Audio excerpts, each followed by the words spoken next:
చాలా టేస్టీగా మరమరాలతో బర్ఫీని చేద్దాం. స్టవ్ మీద ప్యాన్ పెట్టి పల్లీలను వేసి వేయించుకొని పక్కన పెట్టుకోవాలి. తర్వాత అదే ప్యాన్లోకి ఒక 2 కప్పుల వరకు మరమరాలు, కొంచెం జీడిపప్పు వేసి లైట్గా వేడైన తర్వాత స్టవ్ ఆఫ్ చేసుకొని పక్కన పెట్టుకోవాలి. ఇప్పుడు మిక్సీ జార్లోకి ఒక 1/2 కప్పు వరకు పంచదార, ఒక 2 యాలకులు వేసి మెత్తటి పౌడర్లా గ్రైండ్ చేసుకొని ఒక బేషన్లోకి స్ట్రైనర్ని తీసుకొని జల్లించి పక్కన పెట్టుకోవాలి. ఇప్పుడు వేరొక జార్లోకి పల్లీలను వేసి గ్రైండ్ చేసుకున్న తర్వాత అందులోకి మరమరాలను కూడా వేసి మెత్తగా గ్రైండ్ చేసి పక్కన పెట్టుకోవాలి.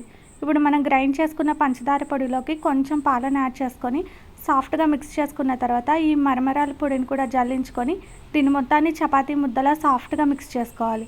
ఇలా మిక్స్ చేసుకున్న తర్వాత ఒక ట్రేని తీసుకొని దానికి నెయ్యి అప్లై చేసుకొని ఈ స్వీట్ మొత్తాన్ని ఆ ట్రేకి స్ప్రెడ్ చేసుకొని దీన్ని మనం ప్లేట్లోకి ఫ్లిప్ చేసుకొని చిన్న చిన్న పీసెస్లా కట్ చేసుకొని సర్వ్ చేసుకుంటే ఎంతో టేస్టీగా ఉండే మరమరాల బర్ఫీ అనేది రెడీ అయిపోతుంది. వీడియో నచ్చితే వెంటనే లైక్ చేసి ఫాలో చేసేయండి.